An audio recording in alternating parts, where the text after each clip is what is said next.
I've been given some thought to the question of why do black men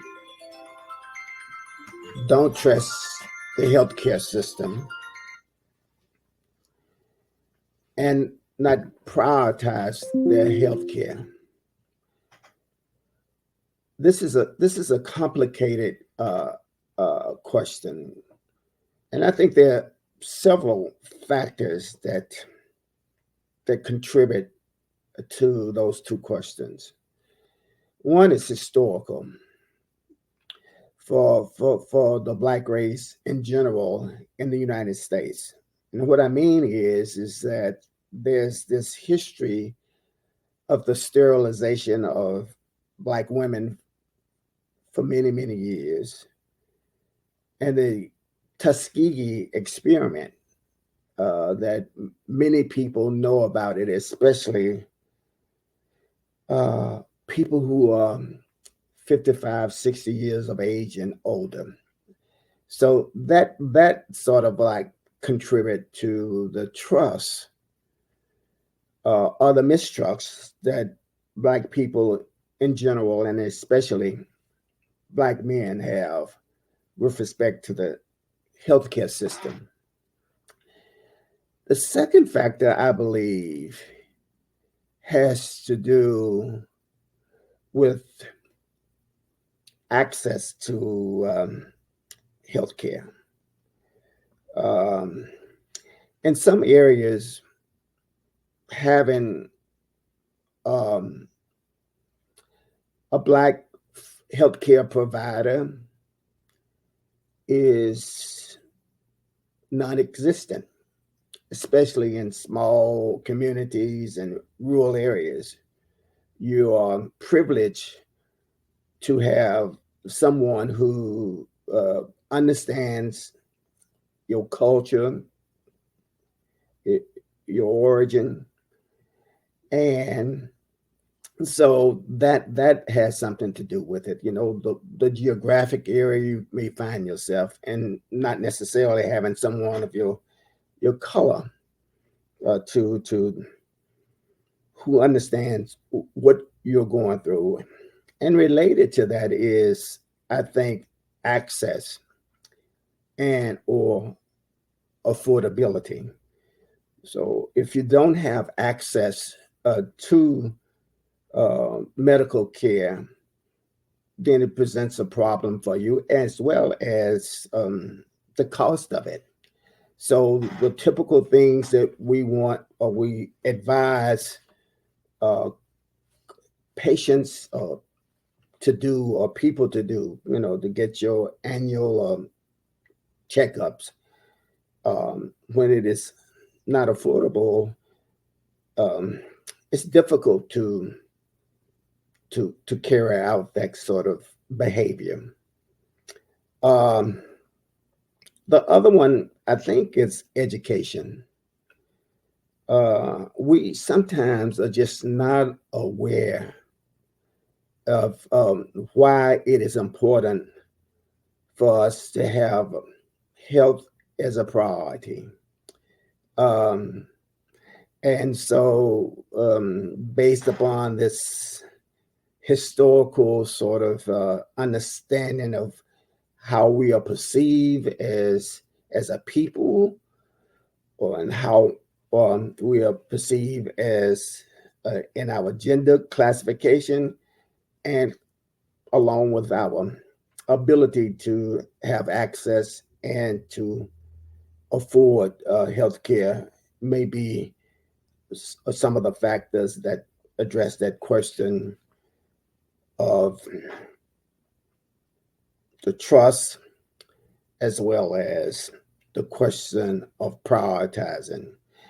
And then I think one of the last and probably most important thing when it comes to gender is this notion of masculinity. What does it mean to be a man in the United States, or most specifically, what does it mean to be a black man in the United States? So this socio-cultural phenomenon gets in the way for us in terms of demonstrating the behavior that would allow for us to do the right thing in terms of taking care of our health.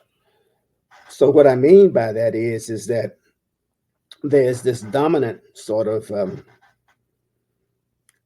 notion of what it should, what you should do to be a man, and that dominant view is there.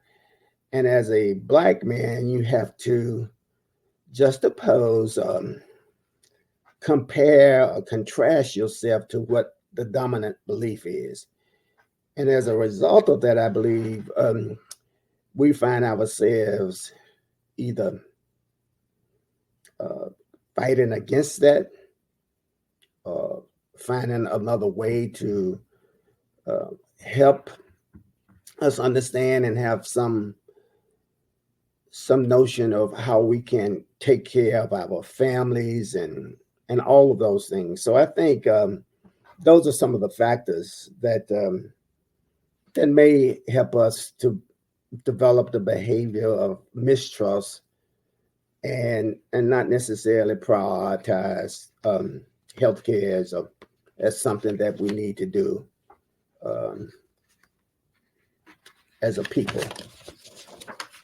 Did you have something you wanted to say about that, Grace? No, I agree with you. Okay. Mhm. So the other thing that I think we need to sort of think about is, given that background, how do we change that perspective? You know, how do we educate ourselves to move towards doing something like what I have, the multiple myeloma, as a concrete example? How do we get to the point of changing the perspective generationally and see the importance of being engaged in a clinical trial? So, so, so I think that's important. How do we, given these things that I've talked about, how do we think about the importance of being in a clinical trial? For me, I hadn't given much thought to a clinical trial. So I think one thing is, in a word, privilege. I mean, you know, as a professor, I had the opportunity here at the University of Kentucky to have someone who was involved in my care. Um, A physician, yeah, he was what is it? What do you call it? An intern? oncologist, the No, oncologist. well, I'm talking about the sort of like the person who is the family physician. What we call him, internist? Is that the Yeah, person? Yeah. yeah. Yeah, the internist was my so-called family physician, and one of his responsibilities was to make sure that I get a checkup every 3 months, and he would give me feedback. And so just being a part of a network, or privilege, I'm calling that, allowed me to understand that it was important for me to get my checkups and to get feedback from that. And so while my network in this particular case was an educational network, I believe that as Black people, we have networks that are at our disposal that can also benefit us. I'm thinking about our religious networks or our churches. That's an important network where that education can be disseminated, tell us how important it is to take care of our bodies, and the relationship of taking care of ourselves, and meaning taking care of ourselves in order to be there for our families, which is another network. I'm fortunate in terms of my family network is to have my wife Grace here, who is a physical therapist. So she understands that institution of healthcare. And so she has guided me along the way, in terms of making sure that I stay on target, understanding my importance to the family, the extended family, and the immediate family, and then the families that I have that are extended from my immediate family, my relatives, my family in my neighborhoods back in Mississippi, and all of those people that are involved uh, with my so that's important, having a family, the institutions like the church, your educational institution, and other networks that you may be involved in can be instrumental in getting that information out to you about clinical trials and what have you. Now, when I was diagnosed in 2014, that network, that healthcare network, was available to me, and the oncologist, which Grace mentioned, suggested that I participate in this clinical trial. Yeah, after multiple failure with previous drugs that he was on.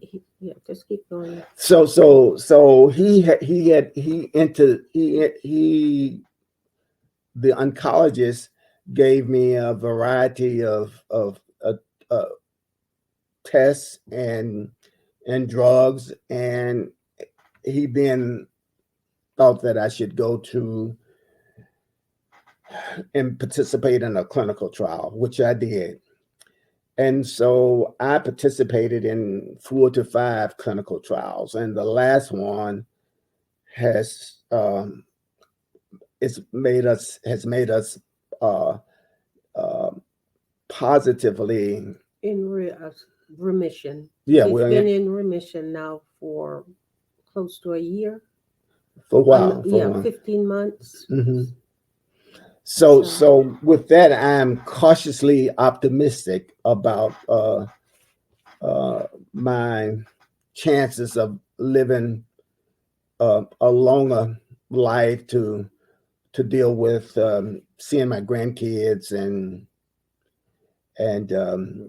being around. So that has been very very positive to have, being in a clinical trial, being a part of a larger group, understanding that it will help you with with the research. The research will help you, and that you, in turn, can help other other people. people over the long run. So that has been really positive for me. Now, why I believe there's a big role, and probably the most important role, for the Black community to participate in such areas as clinical trials is that that's that's a resource that should be available to all people as human beings. We need to have more Black people or African Americans or people of color participate in these clinical trials. So that's why I think it's so important, the work that Michelle is doing. She's reaching out to a variety of people, asking them to tell their story and hopefully to educate the larger community. And if you only see your privilege as being in a place like I've been in, at an educational institution, then you lose out on the other privileges you have as being a part of those networks that I've mentioned: the family, the church, and other areas. So think about the people and that you're around, and spread the word, And I think that may help us to increase the numbers in clinical trials.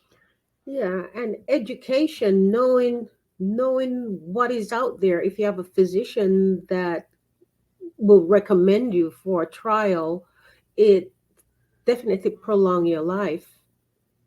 So it is something good to do. And thank you for the opportunity to let us tell our story. Let me just finish by saying one of the benefits of being in a clinical trial or having someone, I think, that understands and appreciates you is to have a wonderful caregiver, someone who will put in the time and effort, and builds with your ups and downs during this process, and remind you why it is important to live. So, and that's what Grace has done for me. And with a clinical trial, there are risks that are involved in it, but the positive part of it is when it works, it can definitely help so many people that are out there. And it's just something that we all should think about when all the drugs that you've been on did not work. Why just go home and lay down and die? Just go in a trial, and more than likely you'll get some positive results from it, because there's so many different drugs that are out there now that can extend your life. Thank you. Thank you.